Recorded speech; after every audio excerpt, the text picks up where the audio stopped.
할렐루야, 좋은 아침, 주님과 함께 시작하는 복된 날입니다. 아침 저녁으로 굉장히 쌀쌀하다는 것을 체감할 수 있습니다. 이처럼 날씨가 추워진 걸 보니 수능일이 점점 다가오고 있는 것을 알 수 있을 것 같습니다. 이제 약 한 달 좀 못되게 남았다고 하죠. 영신여고의 분위기도 사뭇 진지해진 것 같습니다. 우리 빗소금 성도들의 자녀 가운데도 올해 수능을 보는 수험생들이 있습니다. 그들에게 지혜와 총명을 주시도록, 그래서 그들이 마지막까지 잘 준비해서 좋은 결과가 있도록 기도해 주시기 바랍니다. 오늘 묵상할 말씀은 예레미야 애가 3장 40절에서 54절까지의 말씀입니다. 우리가 스스로 우리의 행위들을 조사하고 여호와께로 돌아가자. 우리의 마음과 손을 아울러 하늘에 계신 하나님께 들자. 우리의 범죄함과 우리의 반역함을 주께서 사하지 아니하시고 진노로 자신을 가리시고 우리를 추격하시고 죽이시고 긍휼을 베풀지 아니하셨나이다. 주께서 구름으로 자신을 가리사 기도가 상달되지 못하게 하시고 우리를 문나라 가운데서 쓰레기와 폐물로 삼으셨으므로 우리의 모든 원수들이 우리를 향하여 그들의 입을 크게 벌렸나이다. 두려움과 함정과 파멸과 멸망이 우리에게 임하였도다. 딸 내 백성의 파멸로 말미암아 내 눈에는 눈물이 시내처럼 흐르도다. 내 눈에 흐르는 눈물이 그치지 아니하고 쉬지 아니하며 여호와께서 하늘에서 살피시고 돌아보실 때까지니라. 나의 성읍의 모든 여자들을 내 눈으로 보니 내 심령이 상하는도다. 나의 원수들이 이유 없이 나를 새처럼 사냥하는도다. 그들이 내 생명을 끊으려고 나를 구덩이에 넣고 그 위에 돌을 던지며 물이 내 머리 위로 넘치니 내가 스스로 이르기를 이제는 멸절되었다 하도다. 아멘. 자, 오늘 말씀은 고난과 절망 속에서 하나님께 돌아가는 회복의 여정이 절절한 그런 심정으로 기록되어 있습니다. 오늘 본문은 어제 말씀 끝부분에 있었던 질문인데요. 예레미야 애가 3장 39절의 질문에 대한 반응으로 시작하는 것을 보게 됩니다. 죄 때문에 벌을 받으니 어찌 원망하겠는가? 라고 39절에 말한 선지자는 이제 유다 백성들이 무엇을 해야 할 것인지에 대해서 고민하고 있습니다. 자, 그게 무엇이죠? 지나온 삶의 궤적을 철저히 살피며 회개하라는 것입니다. 하나님께서 가리키시는 그 길에서 좌우로 치우쳤던 걸음을 다시 돌이키라는 것입니다. 이것은 말이 아닌 삶으로 해야 한다는 것이죠. 예레미야 선지자가 남유다의 멸망을 보고 처음에는 깊은 슬픔에 빠져 있었지만 그 안에서도 하나님께 소망을 두며 이 백성들이 하나님께로 돌아오기를 간절히 원했던 이유가 바로 여기에 있습니다.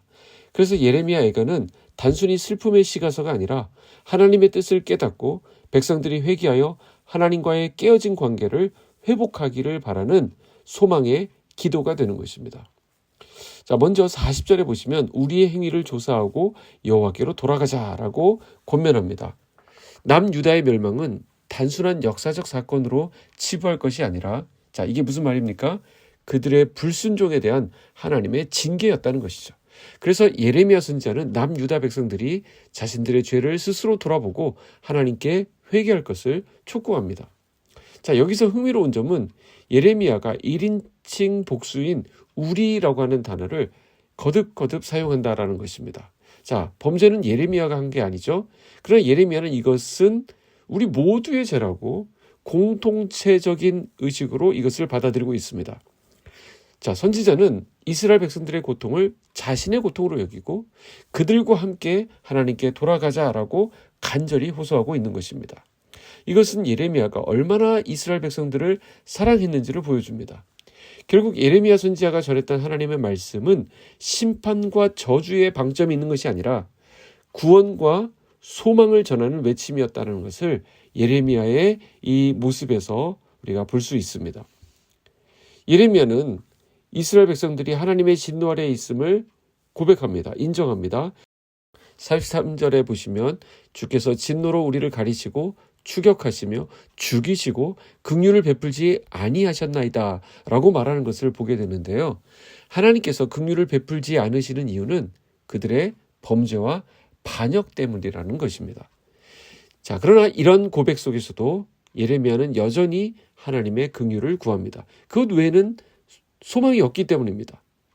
백성들이 회개함으로써 다시금 하나님의 자비를 경험하게 되기를 간절히 바라는 마음이 예레미야 안에 있습니다.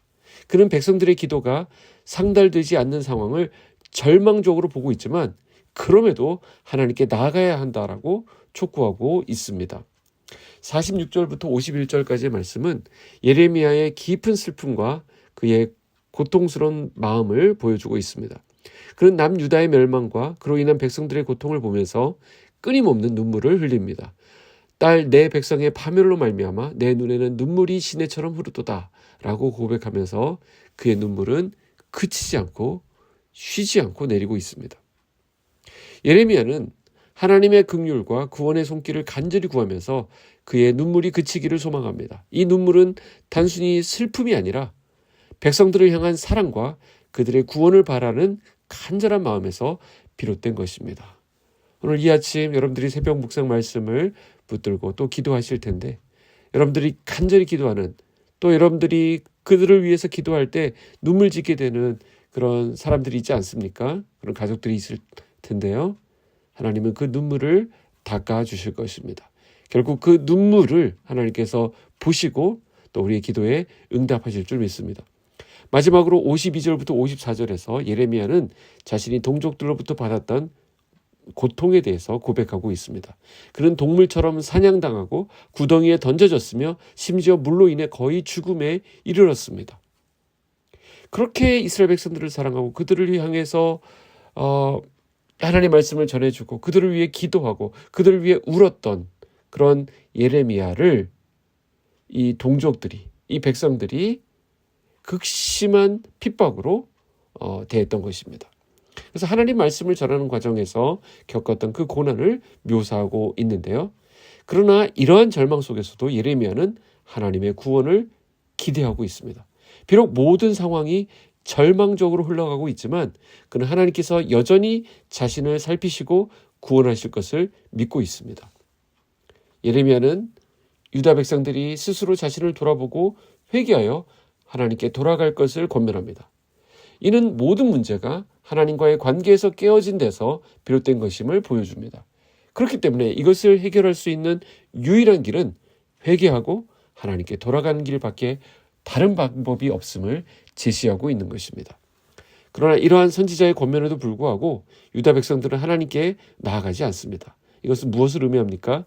하나님과의 깨어진 관계를 회복하고 회개로 나아가는 일이 이것은 사람의 의지로 되는 것이 아니라 철저히 하나님의 긍휼과 자비로 이루어진다는 사실을 보여줍니다. 사람이 마음 먹었다고 해서 되는 것이 아닙니다. 나에게 이 하나님의 은혜가 임했다는 것은 엄청난 사건입니다. 하나님의 말씀에 비추어 나 자신을 돌아보고 또 나의 죄악을 깨닫게 되는 것은 그래서 엄청난 은혜입니다. 오늘 저와 여러분 가운데 이 깨달음이 있기를 축복합니다. 결국 하나님은 심판을 통해서 모든 것을 무너뜨리고 다시 세우시겠다라고 말씀하십니다. 이것을 통해서 그분의 공의와 사랑을 드러내시겠다라는 것입니다. 이 과정은 하나님의 아들 예수 그리스도를 이 땅에 보내시어 세상을 심판하시고 죽음에서 다시 살아나게 하신 이 복음의 메시지와도 밀접하게 연결됩니다. 하나님의 은혜가 임하지 않으면 그 누구도 스스로를 돌아보고 회개할 수 없습니다. 예레미야는 바로 이 하나님의 은혜를 받은 자였고 진리를 깨달은 자로서 백성들이 회개하고 주님께 나아갈 것을 권면했습니다. 하지만 하나님의 계획은 심판을 통해 백성들이 복음의 진리를 깨닫게 하시려는 것이었기 때문에 그들은 결국 심판이라고 하는 그 과정을 거치게 되는 것을 봅니다. 하나님과의 관계가 무너진 사람은 쉽게 깨닫지 못합니다. 영적으로 무뎌져 있기 때문입니다. 그래서 성도는 하나님의 말씀 앞에서 민감해야 합니다. 내 안에 발견되는 욕심과 죄성들을 아파하고 떨쳐낼 수 있어야 됩니다. 다른 사람을 미워하고 정죄하는 것을 괴로워해야 됩니다. 이런 것들이 해결되지 않으면 하나님과의 올바른 관계로 나아갈 수 없는 것입니다. 저와 여러분이 평생에 힘써야 할 일은 하나님께 나아가기를 힘쓰는 것이고 예수 그리스도를 더 알기를 힘쓰는 것입니다. 그리고 주님과의 온전한 관계를 세우는 것입니다. 오늘도 우리는 하나님과의 온전한 관계 속에서 생명의 은혜를 누리는 것이 가장 큰 복임을 고백하면서 이 고백이 저와 여러분의 삶 속에 지속적으로 이루어지기를 소원합니다. 기도하겠습니다. 하나님 아버지, 이 아침 주님의 인자하심으로 하루를 시작하게 하시니 감사합니다. 우리의 연약함을 외면하지 않으시는 주님, 어둠 속을 헤매고 있을 때에도 풍성한 은혜로 우리를 이끌어 주시니 감사합니다. 오늘도 우리는 죄로 가득한 이 세상 속으로 나아갑니다. 죄의 자리, 교만한 자리에 머물지 않게 하시고 주님이 기뻐하시는 합당한 열매를 맺는 거룩한 한 날 되도록 우리를 온전히 인도하여 주시옵소서. 나라의 어려움을 봅니다. 또한 이웃의 아픔을 봅니다. 그것들을 바라보며 눈물 흘리는 애통함을 우리에게 허락하셔서 하나님의 선한 도구로 사용되는 우리 모든 빛소금 성도들 되도록 인도하여 주시옵소서. 예수님의 이름으로 기도하옵나이다. 아멘.